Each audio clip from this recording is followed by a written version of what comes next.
Hi everyone, this video is to show you how to use Pages on the iPad to create a Cassandre style picture like this one of this torch. So it uses basic geometric shapes and fading tones like Cassandre. So in order to do that, we have to go onto Pages on the iPad. You have to select Pages, which is just about to happen in this video in 2 seconds. Or not. Here we go. Right, so Pages, open a blank page. So the wee plus sign at the top, that means you can select a blank page. There we go, just go to the one that says blank and open that. To do this, I'm using the iPad along the way, like landscape, but you should use it portrait. I'm just doing that for the video. Okay, so the wee plus sign and the brush at the top, those are the two buttons we're going to be using today.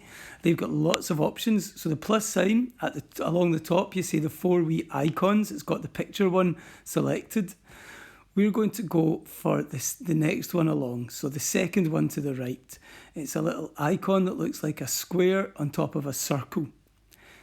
That is all our shapes. And you'll see that there are lots of menus of shapes. We're going to mostly use the basic shapes because Cassandre used simple geometric shapes. So here's some geometric ones, but you'll see you get other more complicated ones as well, with a bit more detail, and we'll use those and do cool things with them in a future project. But today, for the Cassandre stuff, we'll just go back to the basic shapes, and we're going to choose the first shape that's there, which is the square. And that's going to be our background. I want to make this like a Cassandre poster, so it's going to be portrait format, it's going to be longer, it's going to be, taller than it is wide. So that should do us. Now the next thing I need to do is choose the brush option because I want to give this some colour. So at the top you see the paintbrush. In a second I'm going to press the paintbrush and all these options come up, and I'm going to choose where it says fill and there's a box. I'm going to press that box, and that takes us to, you've got all these preset colours, so if you look through those, but I'm going to go to the next thing along. After preset it says colour, okay, in the orange words there, and I'm going to choose a kind of bluey grey colour from the left hand side there for my background. Always quite a good idea to have a cool colour in the background if you want to create a feeling of depth. So there's a blue-grey colour for the background. Now I'm going to start making my torch. So I'm going to choose the square again, and I'm going to make it long and thin, and that's going to be the body of the torch. And then I'm going to choose a square again. I'm just going to keep it black, and I'm going to squish that, and that is going to be the front of the head of the torch where the light comes out. And then I'm going to choose one more shape, but I'm not going to choose basic shapes. I'm going to go to geometry, so the next shape menu along, and I'm going to choose the first shape there, which I believe is a trapezium.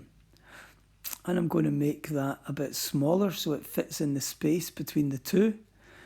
And now I'm going to make the very bottom shape, so the very top of the torch, I'm going to make that a wee bit bigger because I want that to have a tiny bit of a lip. You can decide what your torch looks like, okay, but I think that looks better if that rectangle's a wee bit bigger. And then I think I need to make the body of the torch a little bit wider as well. Okay, so that's a wee bit tricky. I'm having a few goes here. There we go. And if I just tap the background, I can see the torch, and that looks a lot better. Okay, so I'm going to add another shape now. And this is going to be the light coming out of the torch. So I'm going to choose another geometrical shape, and the 4th row down, I'm going to choose the first shape, and it's a cone. Because the shape that light makes coming out is a bit like a cone. And so the first thing I'm going to do is give it some colour. So I'm going to go to the brush, and I'm going to press fill. But this time, I don't just want a flat colour, I want a colour fading into another colour. So I'm going to go to gradient. And I'm going to go to end colour, and I'm going to hit the wee box beside end colour, and I'm going to choose the same colour as the background of my picture. So that's the end colour. So if I go back again and go to start colour, I want a really bright colour for light. So that's going to be a bright yellow. And there we go. If we just click away, you can see what that looks like. And you can see it looks like it's light fading. But it's on top of the torch and it's not wide enough. So I need to put this underneath the torch and make it wider. So the first thing I'm going to do is make it wider. So to do that, I need to go back up to my paintbrush menu again. Because if you look, I can make it bigger, but it gets wider at the same time. I just want to make it wider without it getting bigger. So I'm going to go, at the top it says Style Text Arrange. I'm going to hit Arrange. And you'll notice at the very top, there's a slider for moving it from back to front. We'll come to that in a second. But underneath that, there's a button where it says Constrain Proportions. That means that when you change the size, you change both the length and the width at the same rate. I don't want to do that. So I'm going to press that button. And that means the proportions are not constrained. And that means I can make it wider without making it taller. So let's have a wee look at that. So if I now try and stretch my shape, I have to select that shape and stretch it. You'll notice it gets wider, but it doesn't get taller. So that's ideal, that's what I'm looking for. Just trying to get it so it fits into the torch. So it looks like it's coming out the torch, that looks good. But the problem is now it's on top of the torch and I need to put it behind it. So the paintbrush again,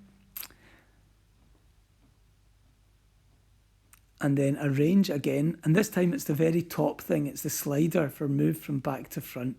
If I slide that slider down one step, it goes behind a bit of the torch. If I slide it down another step, it goes behind the front of the torch. So that's pretty good. I've now got the light coming out the torch. So now I want to make it look like the light is shining on a surface. So I'm going to need a kind of yellow ellipse shape. So I'm going to go back to my basic shapes and get a circle. And I'm going to colour the circle. So instead of Arrange, I'm going to go back along to Style at the top. So where it says Style Text Arrange, I'm going to go to Style. And where it says Fill, I'm going to press that. I'm going to go to Colour. And then I'm going to choose the same colour I used for the light bit of the light coming out the torch. So bright yellow. But I need this to fit in to the beam of light coming out the torch. I need it to be an ellipse that fits into that cone that I made. So I need to squish it and I need to stretch it. So I'll just keep squishing and stretching until I'm happy that it fits into that shape. So it takes a wee bit of moving around. And once it fits in, that's us happy. So now I can get my ball ready. I can put a ball on top of this. So in order to make a ball, I'm going to go to get another circle. And this time, I'm going to place the circle in the middle of that ellipse. Right in the middle of the ellipse. And then I'm going to choose a colour, and this time I'm going to do the gradient thing again. I'm going to make it fade from dark to light. So you can choose whatever colour your ball is, but make your bottom colour black, okay, for your end colour. And then I'm going to make this one pink this time. So I'm going to choose a bright pink for my start colour.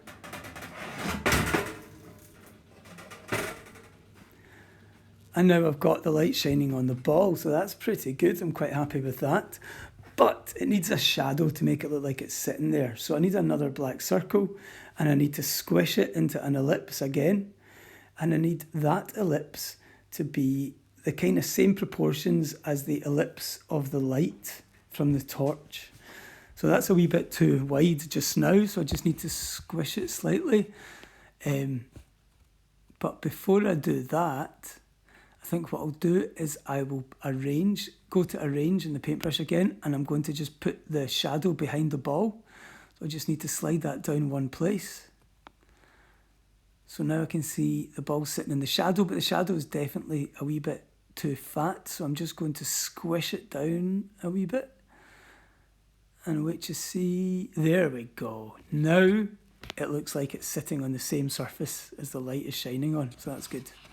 So that's it, just about finished. The last thing I want to do is give the background a bit of a colour, a bit of a shade sort of thing, so it looks like, you know, it's getting lighter where the light hits it. So I need to select the background. So click the background so you can see the wee dots around it. That's how you know you're going to work in that shape. And this time I'm going to go to fill, and you should know by now it's gradient. Now this time the end colour needs to be the same colour as the background, and then the start colour needs to be black. So start colour, I'm going to choose black in the top right corner, and there we go. So let's have a look at that. If I click outside the box, move it down, I can see my finished picture. I'm happy with that.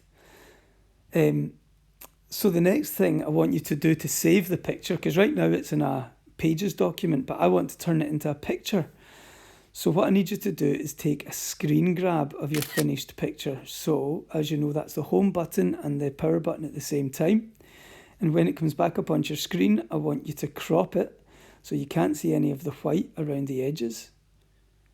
And once you have cropped it, that looks good, hit done in the top left corner. And that'll ask you to save it to photos, save it to your photos. So I'm going to come out of that and go into my photos to have a wee look at it just now. It's going to be the last file there. And there we go. That is a Cassandre style picture made using simple basic geometric shapes and some gradients, some tonal gradients. So that is your task today. And I want you to give that a shot. Make the same picture. You can make the ball any colour you want. Make it after you've finished it, if you've still got time, then you can try and do your own picture, anything you like. Later on in this project, I'll show you how to do this and make a wee animation out of it as well. But the main thing today is to make this picture, do it the same as me, and that means you've tried out all the different controls that I've used, and then you can try and make your own picture. And that is the technique we're going to use to design our Cassandre posters. Well done, people. Thank you.